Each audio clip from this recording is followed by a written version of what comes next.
आज आप लोग का एक टॉपिक पढ़ाने जा रहे हैं समीकरण का, जो कि ऑब्जेक्टिव के लिए सबसे ज्यादा महत्वपूर्ण है।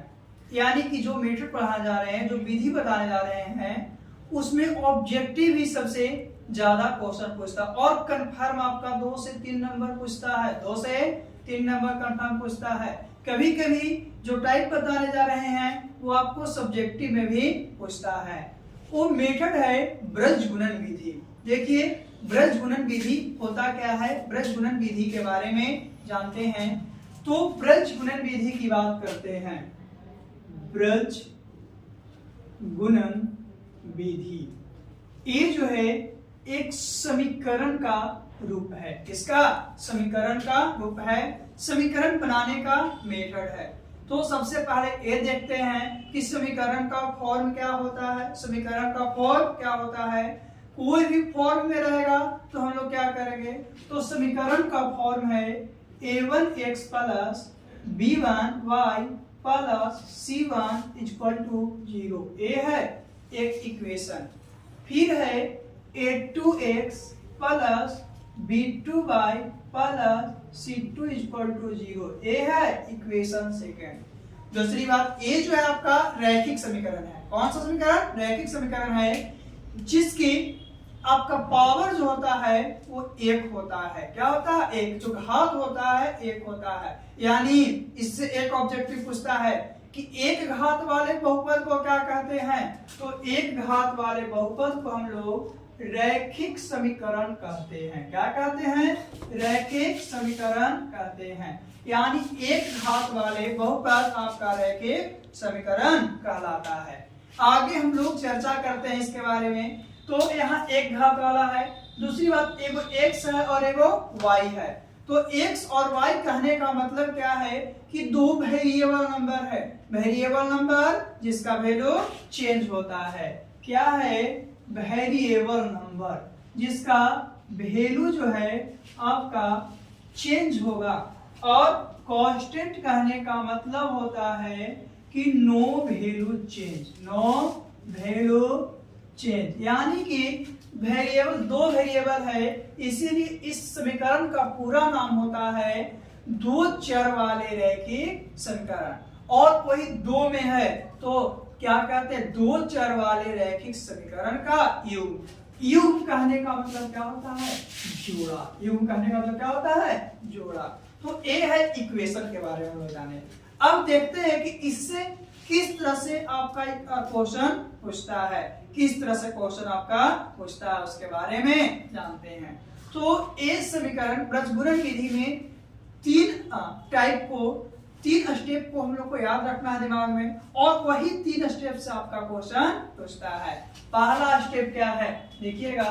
पहला है कि a1y a2 बराबर b1y b2 कहने का बराबर c1y c2। अगर चेक कर रहे हैं, पहला बराबर है और दूसरा भी बराबर है, पहला बराबर है और दूसरा भी बराबर है, तो इसका क्या होता है कि अनंत हल होता है। अनंत हल यानी इसको क्या बोलते हैं? अनंत को हम लोग को अनगिनत हल भी देता है। क्या देता है? अनंत यानी बहुत सारा, अनगिनत।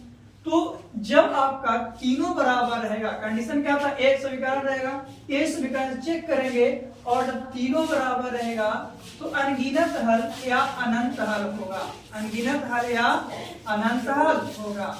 दूसरी बात हम करते हैं कि जब पहला चेक करते हैं और बराबर है, पहला बराबर है लेकिन दूसरा बराबर नहीं है, क्या पहला चेक करेंगे और बराबर रहेगा और दूसरा नहीं रहेगा, तो आपका कोई भी हल नहीं होगा। यानी कोई हल नहीं होगा, कोई हल नहीं होगा। कब? जब तीनों दो बराबर है, तीसरा का बराबर नहीं है।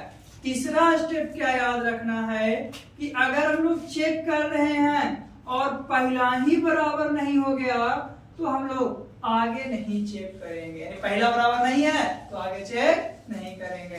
तो इसका जो हो जाएगा अद्वितीय हल होगा। क्या होगा? अद्वितीय हल होगा।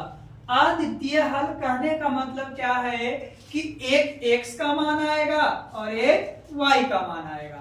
कोई हल कहने का मतलब है ना ही x का मान आएगा और ना ही y का मान आएगा। अनंत हल या अनगिनत हल होने का अर्थ क्या है कि जितना x का मान आएगा उतना ही y का मान, यानी कि जितना जब x का मान आएगा उतना ही। ऐसा नहीं कि x का मान 3 आया तो y का मान 3, ऐसा नहीं, यानी कि अनगिनत हल होगा। अनगिनत हल होगा, कुछ भी हो सकता है ना, यानी कि बहुत ज्यादा हल होगा। अच्छा, हल किसका होता है? कोई चीज का समाधान कब निकलता है? जब उसको कोई साथ देता है। क्या करता है? साथ देता है। तो अनगिनत हल हो जाएगा तो क्या हो जाएगा? संगत हो जाएगा। क्या हो जाएगा? संगत होगा। और कोई हल नहीं होगा, इसका मतलब क्या है कि उसका कोई साथ नहीं दे रहा, असंगत होगा। क्या होगा? असंगत। फिर अद्वितीय हल है तो ये भी क्या होगा? संगत होगा। क्या होगा? संगत होगा। आगे बात करते हैं, जब संगत है, साथ दे रहा है, तो यानी कि उसको विरोध नहीं कर रहा है ना। जब संगत होगा तो वो आपका विरोधी होगा। क्या होगा? सॉरी, अविरोधी। क्या होगा? अविरोधी होगा। अविरोधी होगा। असंगत है तो विरोधी होगा। और क्या है, यहाँ पे अनगिनत हल था, बहुत सा था, तो उस पर डिपेंडेंट करता है, इसीलिए वो क्या हो जाएगा? आश्रित होगा। क्या होगा? आश्रित होगा। आगे हम लोग बात करते हैं, अभी 3-4 के बारे में जाने हैं। जब आपका कोई हल नहीं होता है तो दोनों रेखाएं एक दूसरे से समानांतर, हल करने का मतलब x और y ऐसे पैरेलल जाएगा सीधे तो कभी कटेगा नहीं कटेगा, लेकिन तो यानी कि पैरेलल जाएगा, समानांतर जाएगा तो उसका कोई भी हल नहीं होगा।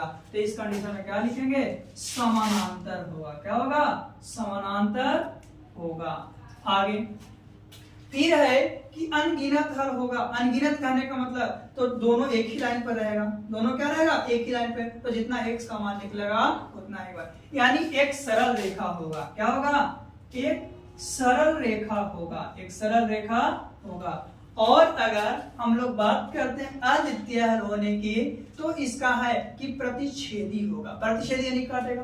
तो ऐसे अगर काटता है कहीं पे भी, मानते हैं कि ये आपका है, देखिए थोड़ा समझिएगा, ये है, यहाँ से यहाँ काटा तो एक तो y पर काटा, एक x पर काटा, तो कहीं तो काटा ना, तो क्या हो गया? प्रतिच्छेद कर दिया नहीं कर दिया, तो यही होता है, ये प्रतिच्छेदी होगा। क्या होगा? प्रतिच्छेदी। यानी कहने का मतलब है 3 कंडीशन को देखना है। कितने कंडीशन को देखना है? 3 कंडीशन को। पहला कि अगर सब बराबर है तो अनगिनत हल होगा, यानी अनंत होगा, संगत होगा, आश्रित होगा और एक सरल रेखा होगा। अब हम लोग देखते हैं कि पहला बराबर दूसरा का बराबर नहीं है, कोई हल नहीं होगा, और कोई हल नहीं होगा तो असंगत होगा, यानी विरोधी होगा, उसको कोई विरोध कर रहा है, और समानांतर होगा, कभी कटेगा नहीं। A1 by A2 equal to not B1 by B2 है, तो आपका अद्वितीय हल होगा, संगत, अविरोधी और प्रतिच्छेदी रेखा होगा। अब देखते हैं, ये तो हम लोग देख लिए, लेकिन इस पे बेस्ड क्वेश्चन कैसे करता है, क्वेश्चन के बारे में, एक आध एग्जांपल के बारे में हम लोग देखते हैं। एक आध एग्जांपल के माध्यम से देखेंगे तो हम लोग को ज्यादा समझ आएगा। जैसे एक एग्जांपल लेते हैं हम लोग कि क्वेश्चन देता है ऐसा कि 2x प्लस 3y और माइनस 6 बराबर 0, फिर है 4x प्लस 6y माइनस 8 और बराबर 0, ए है। अब ए देकर पूछेगा, क्वेश्चन ये दे देगा, अब कहेगा कि ए जो है आपका क्या होगा कि ए आपका अनगिनत हल होगा कि कोई हल नहीं होगा कि अद्वितीय हल होगा। चेक करना है, चेक करना है ना। तो पहले वाला तो A1, फिर B1 और A C1, A2 B2 और क्या C2।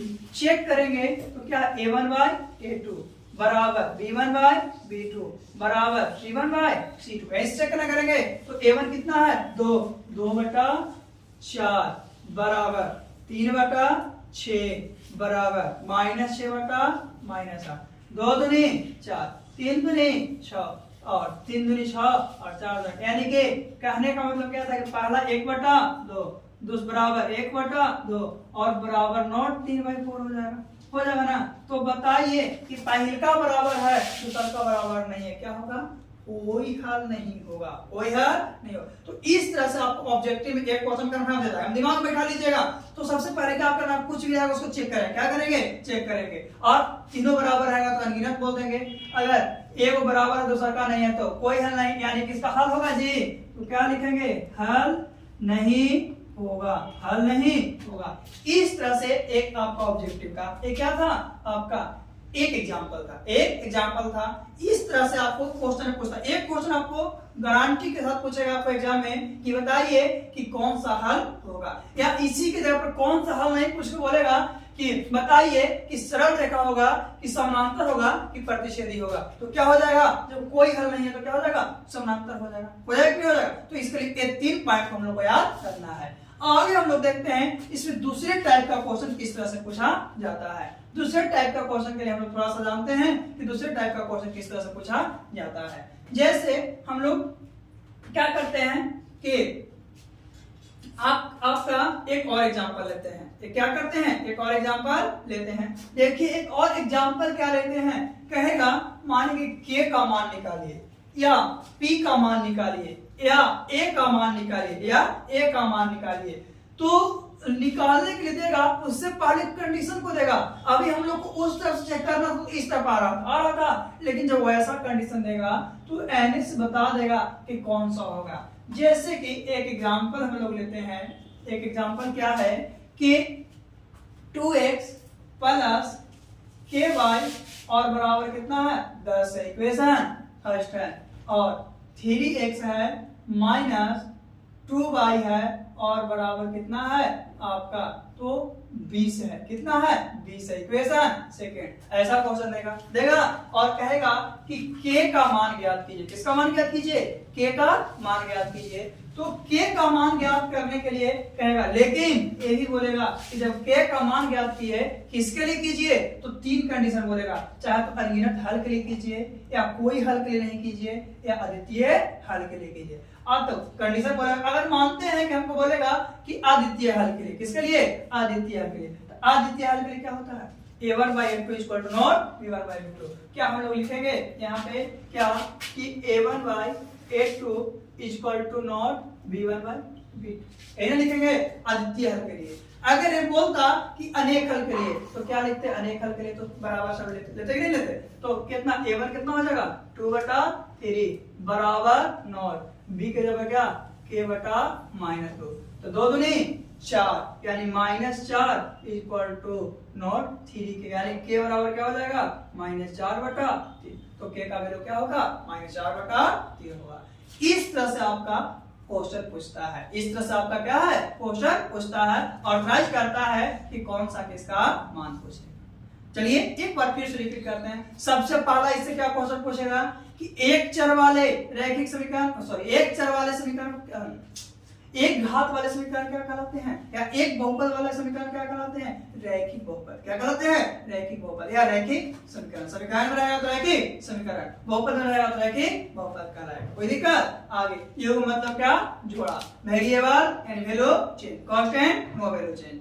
कौन सा विधि था, ब्रजगुणन। ब्रजगुणन में क्या है कि सभी को एक तरफ लाना है, सभी को क्या करना है, एक तरफ। 3 कंडीशन, पहला कंडीशन था a1 by a2 equal to b1 by b2 equal to c1 by c2। दूसरा था आपका, तो जब सब इक्वल था, तीनों का तीनों इक्वल था, तो क्या था, अनंत हल या अनगिनत हल, अनंत हल या अनगिनत हल। उसके साथ साथ संगत था, उसके साथ साथ आश्रित होगा, और वो एक ही रेखा पर होगा, एक ही रेखा पर होगा। दूसरा कंडीशन हम लोग क्या किए कि तीनों के तीनों बराबर नहीं है, पहला बराबर है लेकिन दूसरा का बराबर नहीं है, तो उसका कोई भी हल नहीं होगा। असंगत होगा, साथ साथ विरोधी और समानांतर रेखा होगा, जो एक दूसरे पर कभी भी कटेगा नहीं। तीसरा, अगर पहला ही बराबर नहीं है तो आगे तो चेक नहीं करेंगे, और बराबर नहीं होगा क्या हो जाएगा, अद्वितीय हल के साथ साथ संगत होगा, अविरोधी होगी और प्रतिच्छेदी रेखा होगा। ये तीनों को जानने के लिए एग्जांपल नंबर 1 को यहाँ लिए थे कि कौन सा हल होगा,